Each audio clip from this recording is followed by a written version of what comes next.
दिल्ली की राजनीति अब शराब नीति के इर्द गिर्द घूम रही है, जहां ईडी की जांच की आंच के घेरे में अरविंद केजरीवाल हैं। आज दिल्ली के मुख्यमंत्री अरविंद केजरीवाल को ईडी यानी कि प्रवर्तन निदेशालय के सामने पेश होना था, लेकिन अरविंद केजरीवाल ने ईडी को पत्र लिखकर पेश होने से साफ इनकार कर दिया, मना कर दिया और उसके बाद अरविंद केजरीवाल मध्य प्रदेश की चुनावी रैली में शामिल होने पहुंच गए। अब प्रश्न यह है कि आखिर इस लड़ाई में आगे क्या होगा, क्योंकि अरविंद केजरीवाल स्वयं बार बार खुद की गिरफ्तारी की आशंका व्यक्त कर रहे हैं, तो वहीं ईडी अब अरविंद केजरीवाल के पत्र के आगे के एक्शन का प्लान बना रही है।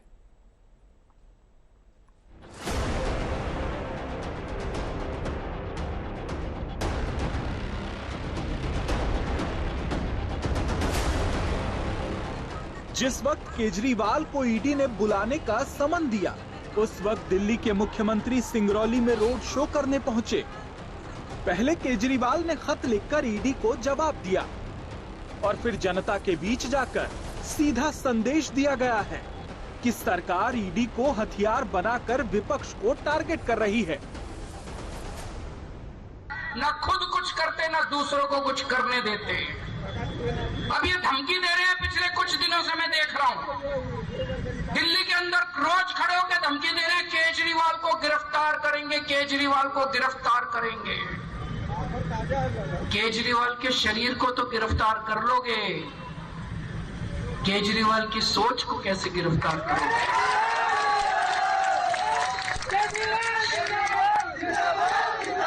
इस एक केजरीवाल को तो गिरफ्तार कर लोगे, हजारों लाखों करोड़ों केजरीवालों को कैसे गिरफ्तार करोगे जो पूरे देश में फैल गए? दिल्ली आबकारी नीति मामले में ईडी ने समन देकर केजरीवाल को बुलाया, जिसके जवाब में केजरीवाल ने ईडी को खत लिखा, जिसमें कई सवाल पूछे। समन में ये क्लियर नहीं है कि मुझे किस हैसियत से बुलाया जा रहा है, यानी इस मामले में आप मुझे गवाह मान रहे हैं या संदिग्ध? आप मुझे दिल्ली के सीएम के तौर पर बुला रहे हैं या आम आदमी पार्टी के संयोजक के रूप में? ऐसा लग रहा है कि ये मछली पकड़ने की जाल की तरह है।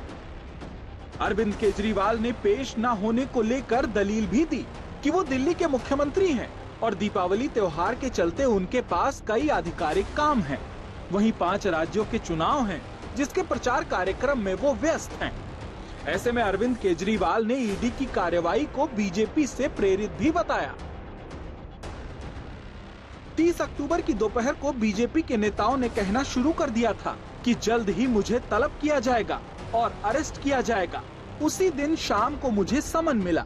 इससे साफ जाहिर है कि मेरी छवि बदनाम करने के लिए समन बीजेपी नेताओं को पहले ही लीक कर दिया गया था।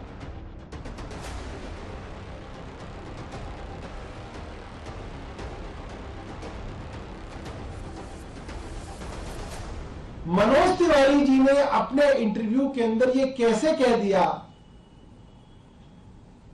29 और 30 तारीख के उनके इंटरव्यूज आज भी एएनआई की ट्विटर हैंडल पे मौजूद है, आप देख लीजिए। 11:15 बजे का ट्वीट है 29 तारीख का। उनको कैसे पता था कि 2 दिन बाद या 1 दिन बाद ईडी अरविंद केजरीवाल जी को बुला के गिरफ्तार करेगी? इसका मतलब ये सारा का सारा षड्यंत्र राजनीतिक है। अरविंद केजरीवाल आज ईडी के सवालों से भागकर स्पष्ट कर दिए कि वो मास्टरमाइंड है इन सारे घोटालों के।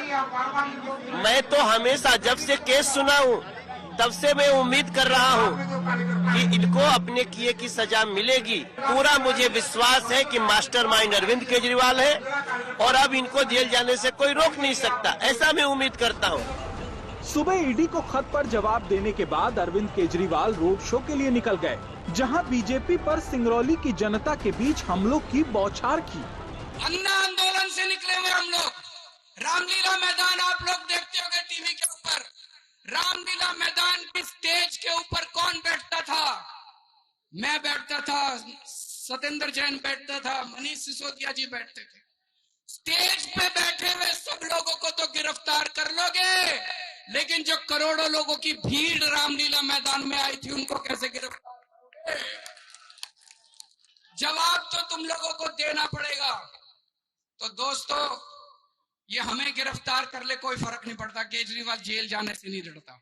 जिस दिन चुनाव के नतीजे आएंगे, मुझे नहीं पता मैं जेल में होऊंगा कि मैं बाहर होऊंगा, लेकिन मैं जहां भी होऊंगा मेरे को आवाज आनी चाहिए कि सब लोग ये कहें कि केजरीवाल आया था सिंगरौली में और सिंगरौली वालों ने ऐतिहासिक जीत देके भेजा आम आदमी पार्टी। केजरीवाल ने अपना पक्ष रख दिया है, लेकिन सवाल ये कि आखिर अब ईडी आगे क्या करेगी।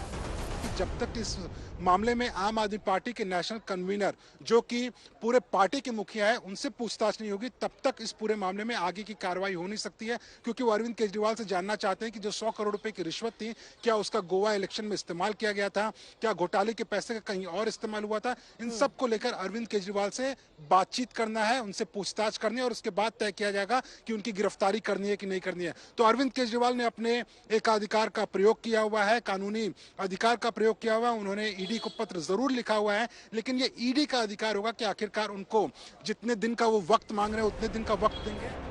कानूनी दांव पेच को समझे तो ईडी फिर से अरविंद केजरीवाल को समन भेज सकती है। कोई शख्स सिर्फ 3 बार ही ईडी के समन को नजरअंदाज कर सकता है। समन भेजने के बाद जांच एजेंसी गैर जमानती वारंट की मांग कर सकती है। गैर जमानती वारंट कोर्ट का आदेश होता है, जिस पर तय समय और तारीख पर पेश होना जरूरी होता है। अगर कोई गैर जमानती वारंट की बात नहीं मानता है तो उन्हें गिरफ्तार किया जा सकता है। ऐसे में ईडी अपने आगे के विकल्पों पर मंथन कर रही है। वहीं केजरीवाल भी कानूनी दांवपेच को समझने की कोशिश कर रहे हैं। समन के खिलाफ अरविंद केजरीवाल कोर्ट का रुख कर सकते हैं। एक और ईडी अब आगे के विकल्प पर विचार कर रही है, तो वहीं दूसरी ओर ये लड़ाई बीजेपी बनाम आम आदमी पार्टी की हो चुकी है, जिसमें इंडिया गठबंधन के नेता भी उतर आए हैं, जो कि केंद्र सरकार पर एजेंसियों के गलत इस्तेमाल का आरोप लगा रहे हैं।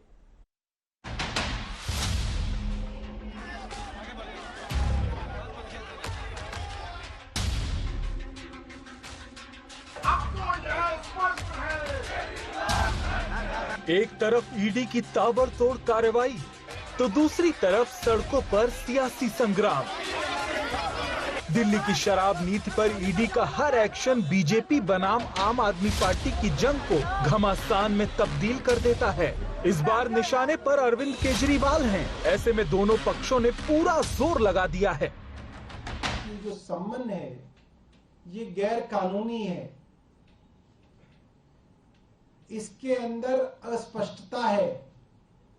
ये राजनीतिक दुर्भाव से, राजनीतिक कारणों से ये सम्मन दिया गया है, लिहाजा आपके पास इस सम्मन को देने का अधिकार नहीं है। आप इस सम्मन को विड्रॉ कीजिए, वापस लीजिए। ईडी ने तो जल्दी जल्दी आपको जांच के लिए बुलाया। ईडी चाहती थी कि अरविंद केजरीवाल बतौर इस पूरे केस से जुड़े होने के नाते यथाशीघ्र पूछताछ में आए, तथ्यों को सामने रखे, ताकि 6 से 8 महीने के अंदर ये इन्वेस्टिगेशन कंप्लीट हो। मगर क्या कारण है कि अरविंद केजरीवाल कोऑपरेट नहीं कर रहे हैं, और क्या कारण है अरविंद केजरीवाल जी सुप्रीम कोर्ट के कहने के बावजूद ये केस जल्दी समाप्त हो उस पर ध्यान नहीं दे रहे।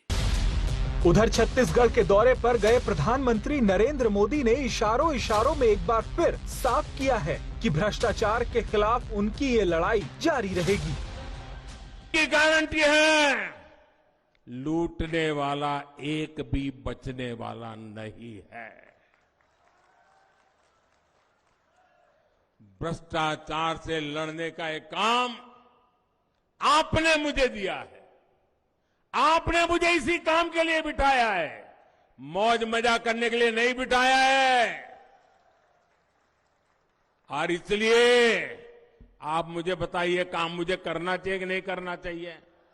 जरा पूरी ताकत से पता चले, दिल्ली वालों को भी पता चले, ये काम मुझे करना चाहिए कि नहीं करना चाहिए? चोर लुटेरों को ठीक करना चाहिए कि नहीं करना चाहिए? भ्रष्टाचार के खिलाफ लड़ना चाहिए कि नहीं लड़ना चाहिए? लुटारों का हिसाब चुकता करना चाहिए कि नहीं करना चाहिए? ये गरीब का पैसा वापस आना चाहिए कि नहीं आना चाहिए? आपके आशीर्वाद से ये काम मैं कभी रोकने वाला नहीं हूं दोस्तों।